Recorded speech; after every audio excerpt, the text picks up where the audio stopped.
Good morning, class 6th. So, students, in the previous class, we have completed our chapter number 3, and in this class, we are going to start our chapter number 4, which is map reading, and this chapter is again related to a geography portion.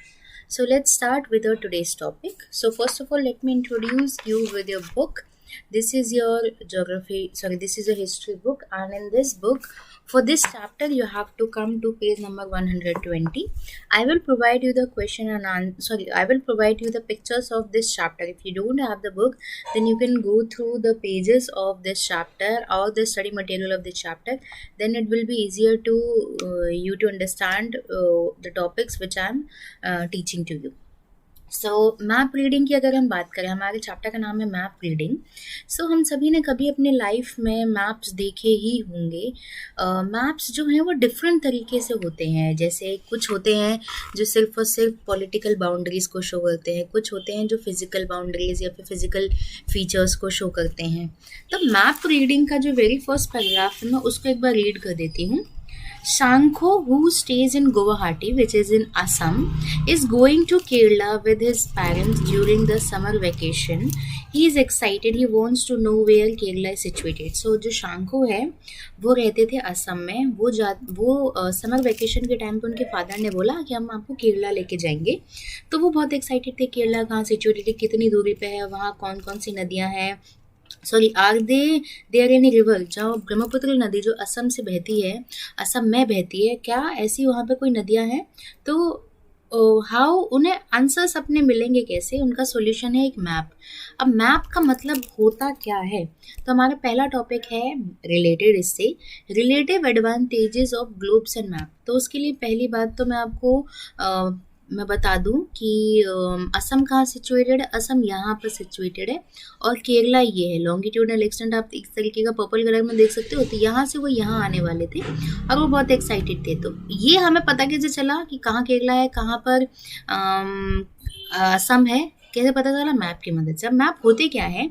Map is a representation of part or whole of the earth surface drawn according to a scale in plane sheet of a paper, paper, cloth or wood. Map एक ऐसा representation है जो कि एक particular area, particular part और पूरे earth surface का scale पर, एक मापनी पर, एक स्केल पर बनाया जाता है. चाहे वो एक पेपर पे बनाया जा सकता है, एक कपड़े पे बनाया जा सकता है, या फिर एक लकड़ी पे बनाया जा सकता है. मुझे अगर किसी एरिया को दिखाना है, पहले के ज़माने में ऐसा नहीं हो पाता था कि हम बहुत ऊंचाई पे खड़े हो जाए, हम स्पेस में जाके मैप बना सकते हो. अब जैसे मैं यहाँ खड़े होकर अपनी टाइल्स का एक अपर पोर्शन से लुक देख सकती हूँ. तो पहले के ज़माने में हम अर्थ को रिप्रेजेंट कैसे करते हैं? मुझे यहाँ से यहाँ जाना है, एक जगह से दूसरी जगह, तो मैं पहले तो देखूँगी वहाँ पे कितने रिवर्स फ्लो कर रही है, वहाँ पे कितने माउंटेन्स हैं. तो रिप्रेजेंट मैं कैसे करूँ? किसी को अगर मुझे बताना है तो कैसे? बोल के तो नहीं बता सकती, आगे जाके दाएँ मुड़ोगी. मैं क्या करूँगी, एक पेज पे बता दूँगी कि ये रास्ता है, आपको इस तरीके से सीधा इतना जाना है, फिर आपको पहाड़ मिलेगा, फिर उससे राइट लेना है. तो मैंने रिप्रेजेंट किया उसे एक पेपर के अंदर, एक लकड़ी के अंदर, एक कॉटन के अंदर, क्लॉथ के अंदर. तो ये मैप भी वही है कि रिप्रेजेंटेशन है एक पर्टिकुलर पार्ट का, एक एरिया का, या फिर पूरे अर्थ का ड्रॉ किया जाता है एक पेपर पे.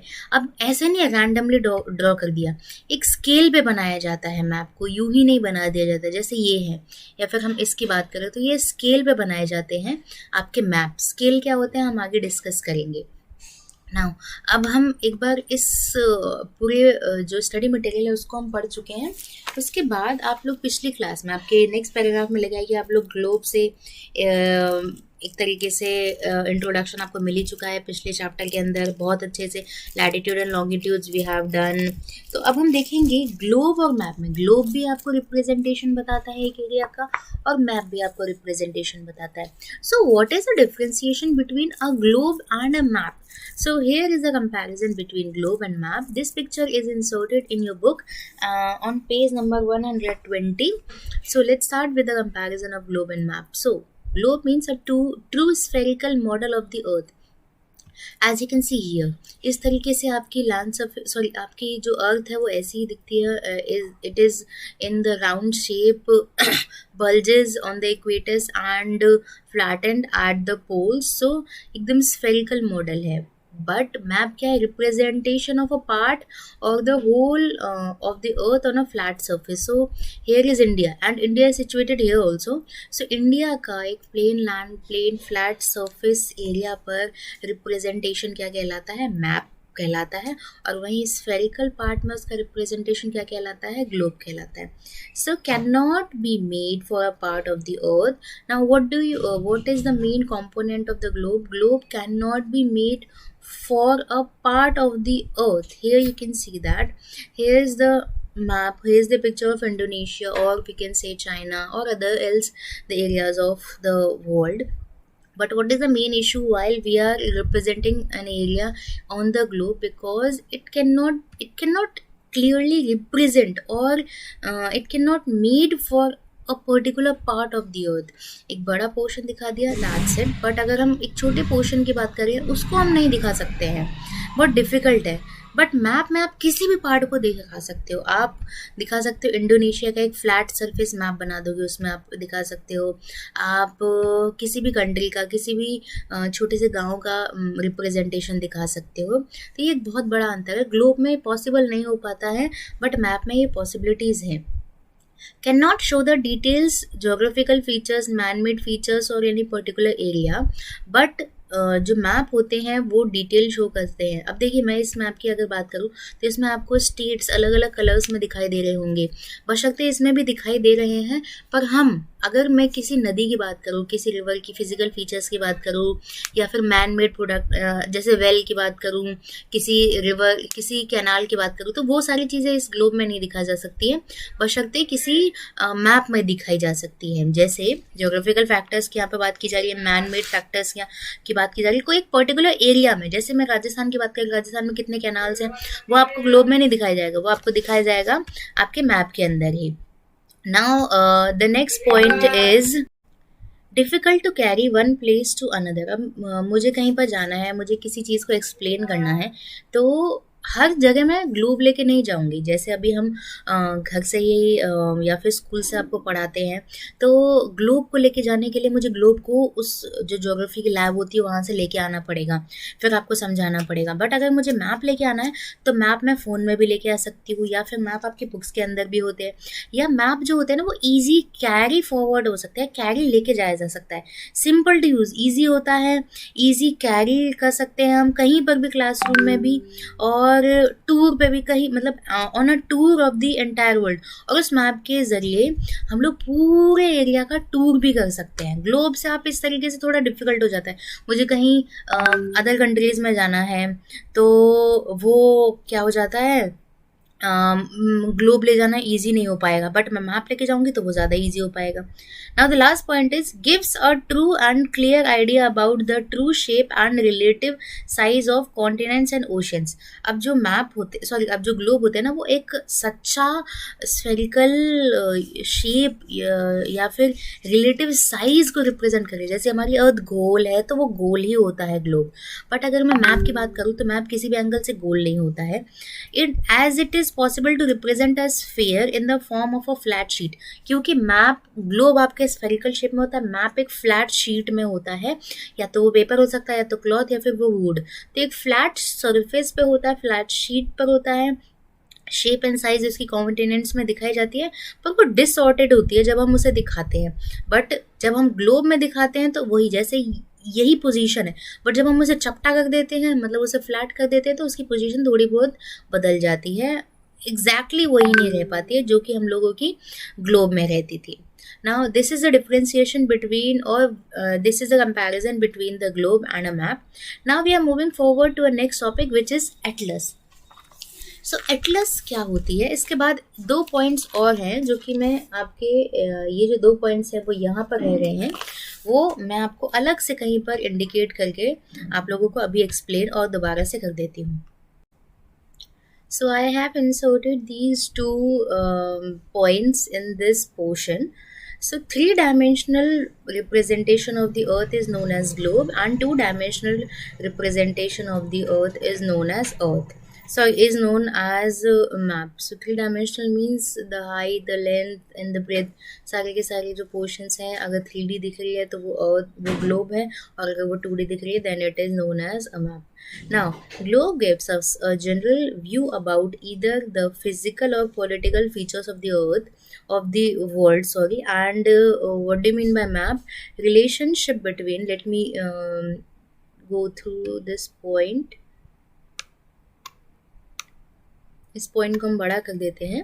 Relationship between two geographic components, for example ample comparison between physical features and climate can be made with the help of the map. ना देखिए, यहाँ पर हम लोग फिजिकल और पॉलिटिकल ग्लोब को देख सकते हैं. फिजिकल मीन्स जहाँ पर हमें लैंड सरफेस एरिया के जो फिजिकल फीचर्स होते हैं लाइक माउंटेन्स और रिवर्स एक्सेट्रा, अगर हमें ग्लोब में दिखाया जाता है तो फिजिकल और पॉलिटिकल है. बट अगर हम यहाँ बात करें मैप में, मैप क्या है? Relationship between two geographic components. जैसे यहाँ डिस्कस किया जा रहा है फिजिकल फीचर्स, क्लाइमेट और फिजिकल फीचर्स को हम कंपेयर करते हुए एक मैप को अगर ड्रॉ करेंगे तो वो रिप्रेजेंटेशन ऑफ मैप हो जाएगा. So this is the main differentiation between the map and a globe. Now we are moving forward to our next topic which is atlas. देखिए एटलस क्या है? हम सभी ने मैप्स देखे हैं, तो एक मैप की एक बुक होती है जिसे हम एटलस बोलते हैं. उस बुक के अंदर बहुत सारे मैप होते हैं, कलेक्शन ऑफ मैप्स यहाँ लिखा हुआ है. And Atlas is a book of maps. It has a collection of maps covering the entire world. उसमें दुनिया के सारे देशों के सारे देशों के तो नहीं, कॉन्टिनेंट्स के अगर हम बोल सकते हैं. अगर आप एक पर्टिकुलर एरिया का लेना चाहते हैं तो वो बात अलग है. तो हर एक जगह वहाँ पर कैसा वेजिटेशन है, वहाँ कितनी बारिश होती है, वहाँ कितना एरिया, अगर हम बोले सूखा है, वहाँ कितनी नदियाँ हैं, वहाँ कितने डैम्स हैं, सारी चीज़ें उस मैप की बुक के अंदर होती है. उस मैप की बुक को हम क्या बोलते हैं? एटलस बोलते हैं. जैसे अगर हम आपकी इस बुक की बात करें, इसमें आपके हिस्ट्री, ज्योग्राफी और पॉल साइंस एडेड है. आपकी उस बुक के अंदर सारे के सारे मैप एडेड होते हैं. अब मैप होते कैसे हैं? The physical and political features of the world as well as individual countries are presented through maps. अब मैप्स के जरिए हम लोग प्रेजेंट क्या कर सकते हैं? फिजिकल मतलब नदी, या फिर अगर हम बात करें रिवर्स हो गई, सॉरी नदी को रिवर ही बोल रहे हैं, river, valleys, vegetation, the desert areas और the dams on the river, जो भी सारी फिजिकल फीचर्स है ना वो, और पॉलिटिकल फीचर्स मीन्स बाउंड्री की, ये सारी की सारी एक कंट्री की दूसरी कंट्री से सब प्रेजेंटेड होते हैं मैप के ऊपर. मैप को हम लोग थीम बेस्ड भी बना सकते हैं. जैसे क्लाइमेटिक मैप हो गया, वाइल्ड लाइफ से related map, resources, certain population map, ये सारे पर्टिकुलर एक पर्टिकुलर फीचर को ध्यान में रख के भी मैप बनाए जा सकते हैं. अब first book of the map collection was published by Mercator in 16th century. यहाँ पर नाम दिया गया एक इंसान का जिन्होंने पहली अपने मैप की कलेक्शन की बुक को छपवाया था. It was named Atlas as its cover page has the picture of the Greek mythological giant Atlas. ऐसा माना जाता था कि एटलस नाम की एक प्राणी है जिन्होंने धरती का भार अपने ऊपर टिकाया हुआ है. एक बस नॉर्मल सी पिक्चर यहाँ पर with the help of internet यहाँ पर लगाई गई है. तो ऐसा माना जाता था उन्होंने अपने कंधों पर अर्थ को सपोर्ट किया हुआ है. तो ये एटलस इसी के नाम पर आपकी बुक का नाम रखा गया था. कवर पेज में आपको ये पिक्चर दिखाई जा सकती है. इनको एटलस बोलते हैं और इन्होंने धरती को अपने शोल्डर पर टिकाया हुआ है.